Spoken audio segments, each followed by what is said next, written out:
What's happening, everybody? It's Grand Prix GP02 here, and welcome to our first review of 2017. Now, currently, I'm up here in the slightly chilly regions just north of Houston, Texas.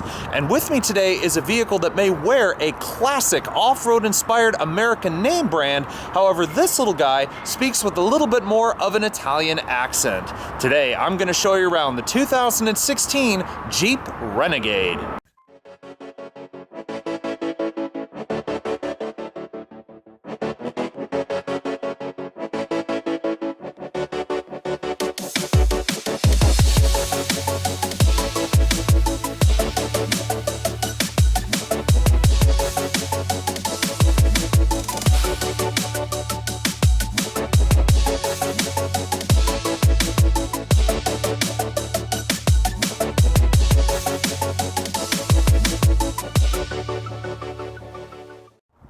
Alrighty guys, so here we are, the 2016 Jeep Renegade. Now for starters, let's talk about the statement that I made just a few moments ago. The fact that this vehicle may carry that classic off-road inspired American name brand, but it speaks with a little bit more of an Italian accent.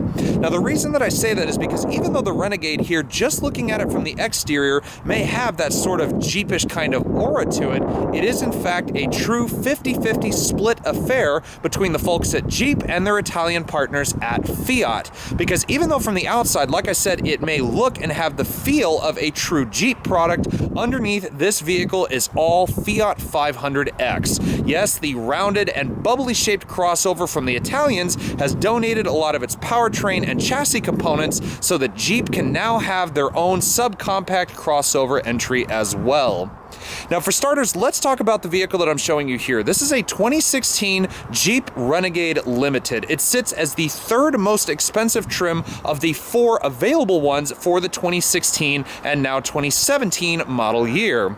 Now talking about trims, like I said, there's four, and that excludes the two special editions that Jeep launched for the 2016 model year, those being the Dawn of Justice edition and the 75th anniversary special edition, alongside the four standard trims, which go from Sport to Latitude to Limited, and finally the Trail Ready Trailhawk. Now the Trailhawk is the one that most off-road Jeep enthusiasts would go for because it offers things such as more ground clearance, an off-road ready suspension with chunkier off-road tires. You have a lot more kind of off-road ready themes compared to the sort of urban aura that most of the other Renegade lineup will give off. Now the Limited here does come pretty well equipped as standard, and the price definitely shows. The standard price for a 2016 Renegade Limited was $25,120 before destination charges and all of that.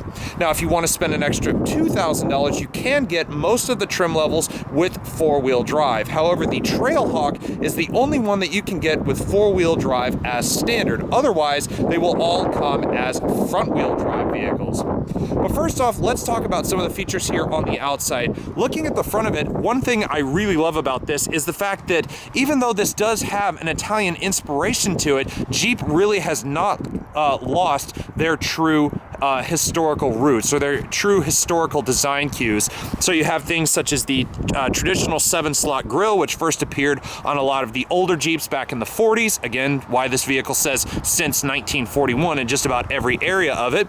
You also have these big round halogen headlights. Jeep does not offer these as projectors, I found out, so you'll only be able to get the halogen lights as standard equipment on most of them. Now, one of the big differences between the Trail Ready Trailhawk and this Limited here, and I'm going to be making comparisons between the two throughout this review, is the fact that the Limited here has this sort of front bumper extension on it, or a more normal looking front bumper. On the Trailhawk, it sort of rounds off and goes underneath. You have these big anodized red tow hooks that stick out of the front. So again, the Limited does have that more city-focused and kind of urban sort of look to it. And one of the other big differences is the fact that this one has the painted silver trim here on the front. The Trailhawk will give you a matte black look, giving it a much more rough and rugged appearance.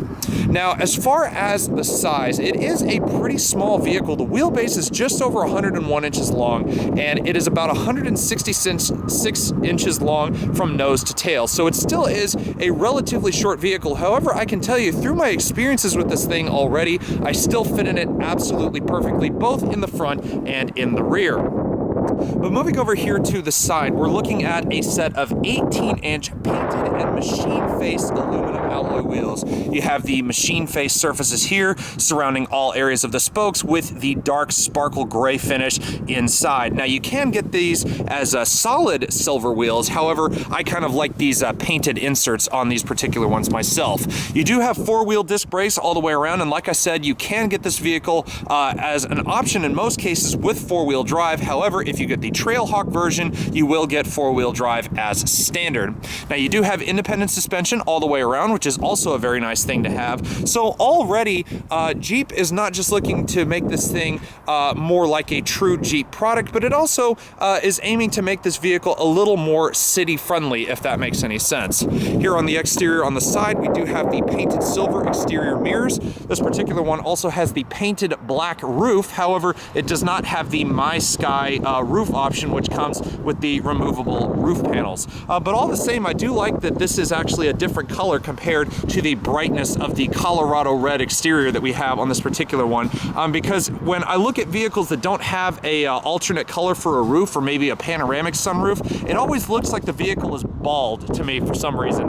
Don't know why I make that comparison, but nevertheless, it's still funny all the same. Now you do have the painted silver handrails up here on the top, and looking down at the doors, you'll notice these little buttons. This particular one I'm showing you does have the $225 option of the passkey smart key entry system, which does include remote start, but it also includes push button ignition. Now to unlock the vehicle, all you have to do is touch the back of the handle, and to lock it, all you have to do is hit the little button, all while having the key fob on your person. Now from the side, again, one of the things that I've really loved about this vehicle is the styling of it. My friend Sofyan Bey at Redline Reviews said that this thing looked like a miniature or a full-size Hot Wheels car, and to some extent I can definitely see where he was going with that, because it looks like something that maybe a 10-year-old would draw up, and all of a sudden the folks at Jeep got their hands on it and said, hey, we want to turn that into a full-size car, and thus the Renegade was born. Now looking at it from the back, again, you can see a lot more of the boxy and sort of weird shapes that they have in it. You do have a lot of what they call Easter eggs in this vehicle, a lot of these 7-slot grille logos. If you go over here to the gas cap, of course you have the little spider that goes up the side that says, "Ciao, baby," right over the top of it. So that's kind of a cute little addition, showing off that this vehicle has a bit of Italian flavor to it. But moving around here to the back, again, you have these nice squared off taillights, and from the back, I wasn't originally a fan of it when I very first saw it. In fact, I wasn't really a fan of the whole car when I very first saw it, but it's one of those designs that the more you look at it and the more you get to know it, it sort of grows on you a bit. So you have these beautiful silver accents here, just standard halogen taillights, nothing special there. Of course, you have the badging letting you know which trim level you have. As I said, I have the limited trim level here. This particular one has these nice twin tip exhaust on it as well, and it does actually make a pretty decent sound when you start it up.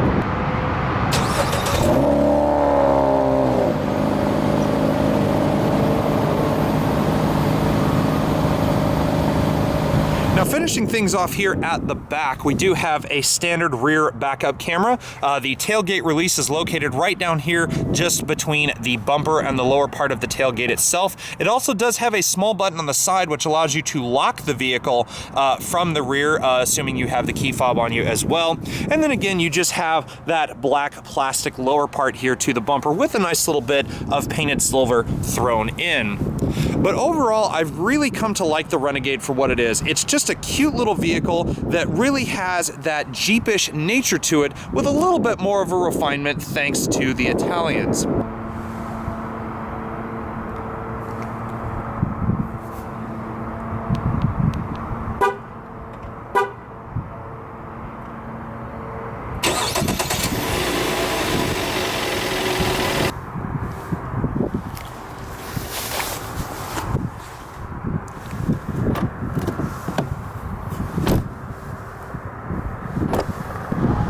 Now, when you finally open the door and examine the Renegade's interior, for starters, before you even step inside, some people may notice that on sub-Trailhawk trim level, so anything underneath the Trailhawk trim, you'll probably notice that the vehicle does sit a good bit lower than the ride height of the Trailhawk edition. The Trailhawk offers about 9 inches of ground clearance. This limited trim level and lower offers only 6.7. So you will notice that you will have to step down just a hair if you are on the taller side like myself at 6'1" to actually get into the vehicle. But if you are familiar with a lot of Jeep's products here for their current lineup, then the interior of the Renegade may seem quite familiar. So certain standard features on our limited trim level that we have are the 3-spoke leather trimmed multifunction steering wheel with all of your different controls that we'll get to here in just a bit. This particular one having the black leather lined interior with these very nice and very plush feeling leather front seats. We do have the nice little Jeep 7-slot grille embossed in the upper part of the seat here. Got a nice little bit of perforations here on the side, and also this beautiful pale gold stitching that is kind of a theme with this particular vehicle's interior. You have it here on the steering wheel, you have it surrounding this air vent here, you have a couple pieces of it there in the center console, and you have some more of it here on the doors with the nice little 7-slot grille here on the outer part of the speaker here. Now, one thing that is a bit of a disappointment for me as far as the interior of this particular vehicle goes is that some of the materials aren't as up to scratch as I would have thought. I mean, this is a over $25,000 vehicle as it sits, but here on the top of the door, where a lot of times I personally like to rest my arm up here by the window instead of down here on the armrest, it is all just hard touch plastic. However, Jeep has made a few niceties, or included a few niceties here. So you've got a nice lashing of leather here in the middle part of the door. So if you feel inclined to rest your arm down there, that is definitely a nice soft place to rest it nonetheless. You do have all of your standard power conveniences. So your power mirrors, you have your automatic up, down, driver and passenger window here in the front. The rest of your power windows, your window locks, the advanced keyless access with remote start that I showed you earlier, and the power door locks here as well. Now, also moving down the door, you do have a small bottle holder here in the back and a pocket probably no bigger than the width of a smartphone. So not too much in the way of storage, and probably a bottle holder only big enough for a small water bottle.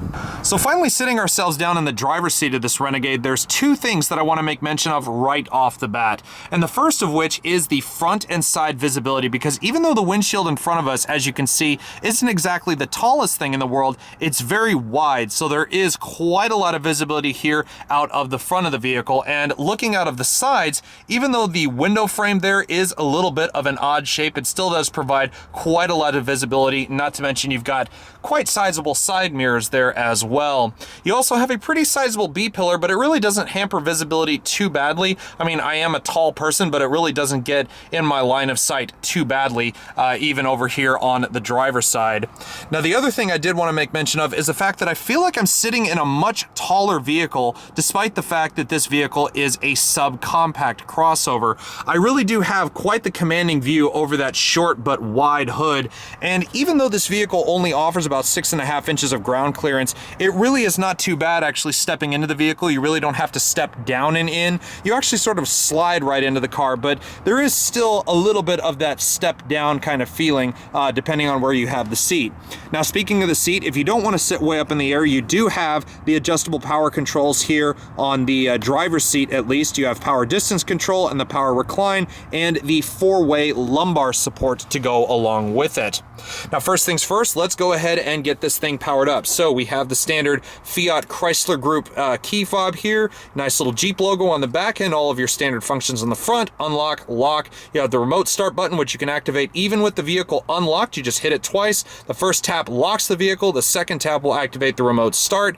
You have your panic button, and then of course you have this nice little chrome accented retractable key fob here, which will actually unlock the vehicle from the outside should either the key fob itself or perhaps the whole vehicle lose power. But it's just like any other standard smart key entry system. You just have to have the key anywhere within the vehicle, such as I have it there in the cup holder. Then simply put your foot on the brake, and to new adventures, says the Renegade. So the start button is right here. So once you've got your foot on the brake, just simply hit the button and you should get some power.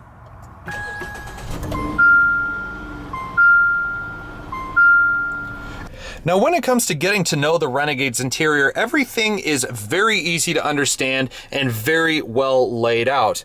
Now, for starters, being the fact we have the limited trim level as our test vehicle here, but it doesn't exactly have all of the options, this definitely gives us an idea of some of the standard features you can get once you start going up the trim level ladder. For starters here, as I mentioned, we have the 3-spoke, familiar designed, multi-function steering wheel adorned with the pale gold painted trim on the 3 individual spokes here with the nice split spoke design at the bottom.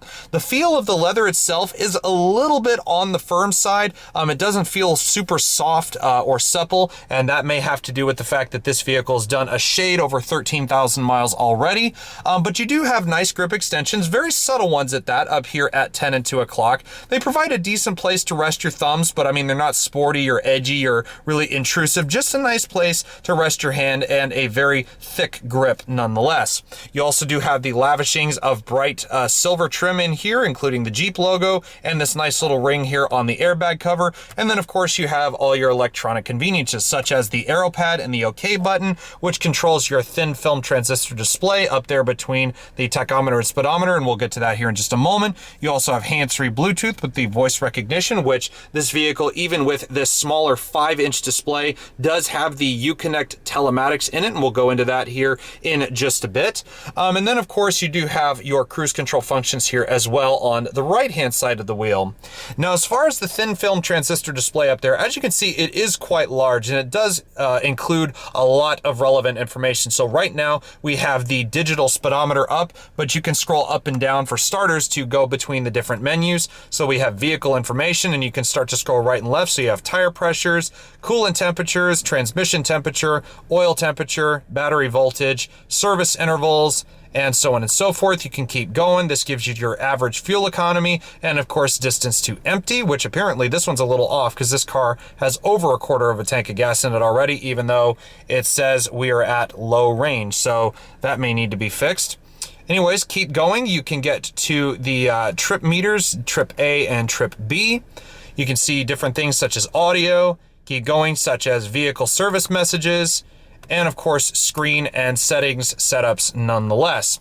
Now, of course, some of the signature features that I really do like include things such as that little splash of mud there for the 6,500 RPM red line, but I do love the layout of the gauge cluster. It's very easy to understand. I do love the numerics, and again, I love that little sweep that it does when you first start the vehicle. Now, moving over to the left of the steering column here, we do have automatic halogen headlights, as I said before. You do have fog lights as well as your instrumentation dimming.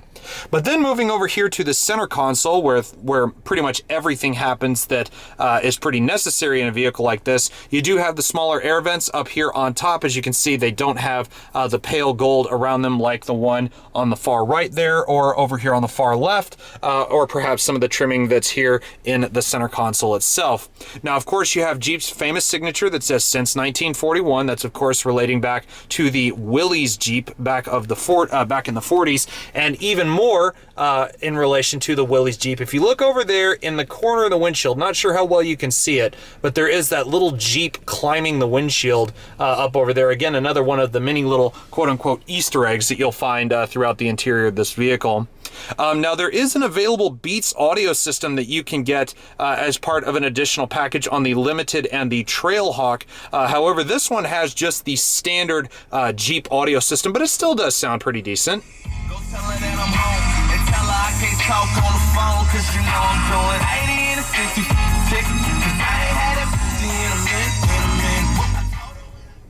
Now, of course, surrounding all of that, you do have your other display controls. So you have your radio functions, your different media. So that's iPod connectivity, stored music via the onboard hard drive, and so on. Bluetooth telephone, as I said before.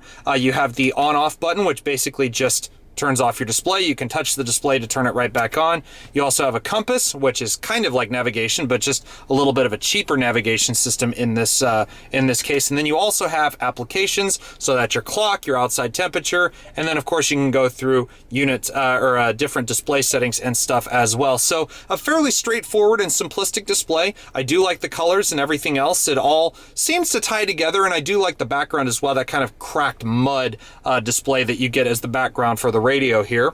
But moving down, you do have the mute button and our friends, the tuning and volume knobs. No touchscreen functions here. I know I keep bantering on about that a lot, but still, I do like the fact there's actual physical knobs to grip onto when you actually want to do something in the vehicle.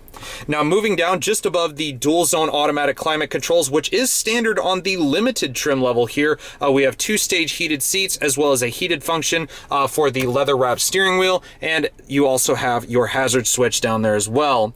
Now what I love about this dual zone system is everything is very big and it's very easy to understand. You do have your power button right here, you have your fan speed here in the middle, so you just turn the knob, and of course it goes up and down. You have your different climate zones right next to that. You do have your front and rear defroster on either side of the fan speed. Then of course you have these cool little displays here for your temperature gauges on either side. So you turn it to the left, that takes the temperature all the way down. You can also synchronize it, as you can see with the sync button here, which will automatically allow you to control the temperatures either by themselves or you can control them both at the same time. You also have the automatic function here, as you can see, air conditioning, recycling, and of course introducing the AC as well. Now moving down just below that, we do have the iPod auxiliary and USB inputs. You also have a 12-volt direct current outlet, and then another one of these mini 7-slot grill icons just here. Now one of the other cool things is this little piece down here. Even though it's just a simple little storage compartment, this is a hint at the Jeep off-road rugged nature kind of theme they have going with these. There's a lot more of this in the Trailhawk, but here in the Limited, this is part of a topographical map of Moab, Utah. If you go with the Trailhawk without the premium leather package, you'll get cloth seats that include basically a huge topographical map integrated into the fabric, which looks absolutely awesome. I may insert a picture of that here. So overall, Jeep is still going for a rough and rugged theme with this vehicle.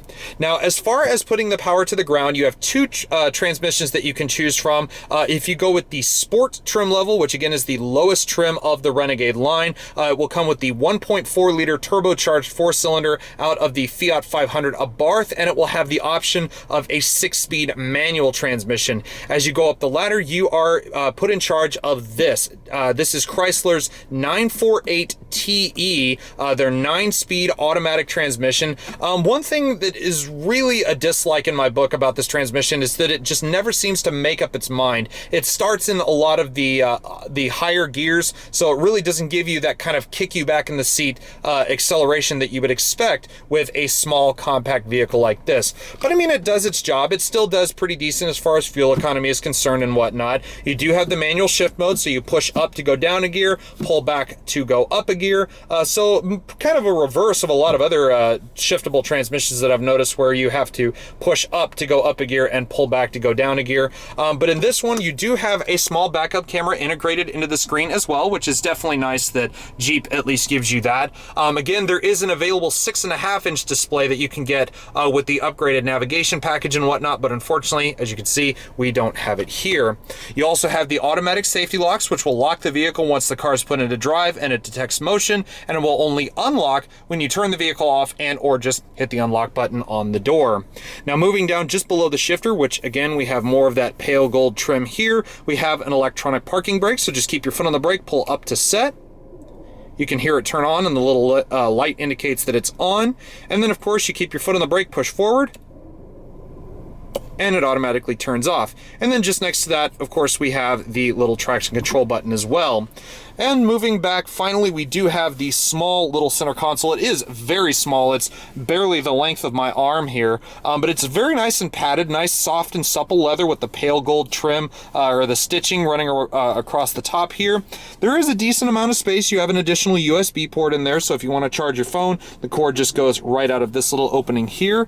And apart from that, the only other thing is that it slides. You just pull on it a little bit and it slides right forward. But really, that's about it as far as creature comforts and necessary things here in the driver's seat of the Renegade. Now, being that the Renegade is classified as a subcompact SUV, most people would probably expect that the rear compartment is a little less spacious than that of the front. And you would be correct in some cases. I mean, the doors are a little bit on the small side from first appearance, and so is the entryway into the rear of the vehicle. But even at 6'1", I can actually fit into the rear of the Renegade quite easily. I really don't have to duck my head too much, and nor does my butt actually hit the door frame here. So definitely good as far as entry into the Renegade, but once you sit back here, if you are as tall as I am and you have the driver's seat where I have it, where I would normally drive the vehicle, you can see my knees are pretty much in the driver's back. So there really is not a whole lot of legroom for taller passengers, or if you perhaps had a shorter driver, that may benefit your back passengers just a little bit. Now, as far as the rear seats go, you could fit a couple full-size adults back here. These are 40-20-40 split fold rear seats, so you just pull on the little tab here, and as you can see, the middle part folds down, revealing a nice little convenient set of cup holders here for your rear passengers. However, you can fold all of these seats down, and once you do, you open up into a lot more cargo space than even most probably bargained for. Now, even though the Renegade is classified as a subcompact crossover, when you actually open the rear hatch, you'll find it is actually quite accommodable back here. When you first look in, you're looking at 18.5 cubic feet of cargo space behind the rear seats with the seats up. However, when you fold those split fold seats down, you would then extend the cargo area to 50.8 cubic feet of space, and that's if you don't have the My Sky roof panels. Now, those would go in a separate bag that would then lay right on top of this removable floor here, which, as you can see when you open it up, reveals your compact spare tire and toolkit. And if you were to have the My Sky roof with its appropriate bag that comes with it, that would then decrease the rear amount of space that you have here in the back. But overall, a very accommodable space and very class competitive when it comes to these subcompact crossovers. Now, when it comes to the Renegade's powertrain, there are ultimately two different options. The engine that I have here is perhaps the more common one, but the other engine is the 1.4-liter turbocharged four-cylinder engine derived from the Fiat 500 Abarth. Now, that engine can be found paired with either a 9-speed automatic or a 6-speed manual transmission, and only found in the Jeep Renegade Sport. But the engine that I have here is the Fiat-derived 2.4-liter multi-air Tiger Shark four-cylinder engine. Now, unlike a lot of other four-cylinders and a lot of other subcompact crossovers nowadays, this one is a little behind in the times, featuring a single overhead cam design with 16 valves, but still featuring sequential multi-port fuel injection rather than direct fuel injection like a lot of other four-bangers. Now, the engine's power output is pretty class competitive, 180 horsepower, 175 foot-pounds of torque. Now, being the fact that this vehicle here weighs 3,126 pounds as it sits, the fuel economy is still rather admirable, but still very class competitive. 22 miles per gallon in the city and 31 miles per gallon on the interstate highway. Now, this engine runs regular unleaded gas only. However, the turbocharged four-cylinder engine is recommended running regular or premium unleaded gas, being the fact it is a forced induction engine. But nevertheless, it's still a pretty reasonably powerful engine. However, paired with that 9-speed automatic transmission, it still does feel a little on the sluggish side. So hopefully Jeep and or Fiat will come up with some pretty helpful updates in the future, but overall, it's still a pretty nice little engine and definitely a smooth performer. Now, when it comes to the safety side of things, the Renegade is not what you'd call excessive when it comes to offering all kinds of standard safety technology. However, you still do have all of the necessary things that are available on most vehicles nowadays should an unfortunate accident or emergency situation occur. So you have things such as the front impact airbags for both the driver and passenger, and you do also have this huge big plastic handle right here. I don't think anybody's face is going to want to be running into that, or someone's knees or whatever, in the event of an accident, but I think the passenger airbag comes out of here as noted by this little icon here. You also have side impact airbags as located by their appropriate tags on the seats, and side curtain airbags as noted by the logo up here on the B-pillar. You also have multi-point safety harnesses as is standard equipment, and just basically everything that a vehicle needs to be safe. Now, also, this being an SUV, that is a pretty top priority, especially that for those who want to use this car to carry a family around of any kind of size. Now, shutting the door, For starters, one thing that I wanted to mention is I don't really feel claustrophobic in here. Unlike a lot of subcompact crossovers that I've been in before, I actually feel like I have a little bit of room to stretch my arms out. Again, I am a very lanky person. I'm about 185 pounds and 6'1", so my arms are kind of long, but I don't feel like I'm going to elbow the driver over here to my left. But nevertheless, sitting here in the passenger side, I do have plentiful amounts of footroom, and I can even adjust that with the manual adjustments here for the passenger seat.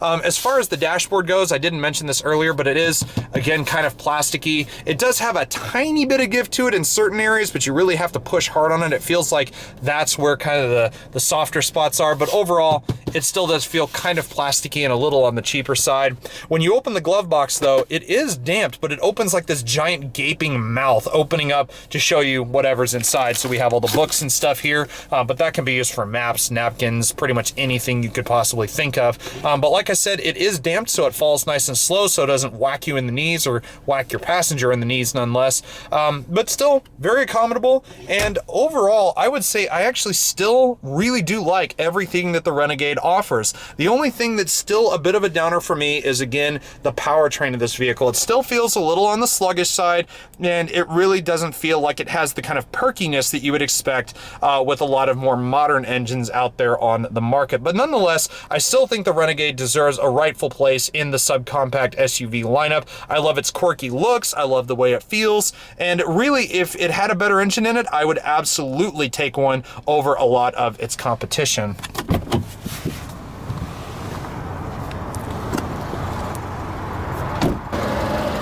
And on that note, viewers, our time here with the 2016 Jeep Renegade Limited has now unfortunately come to a close. I do hope you guys have enjoyed this review as much as I have had fun making it for you guys. Now, if you guys like what you see, feel free to like, subscribe, or leave a comment in the box below. And in the end, a huge thanks goes out to Humble Hyundai for providing this vehicle from their pre-owned department for us to show you guys today. And if you want to find out any more information about their inventory, new and used, feel free to check out the website that I've put in the description box below. But again, guys, from the north end of Houston, Texas, this is Grand Prix GTP 02 signing out until next time.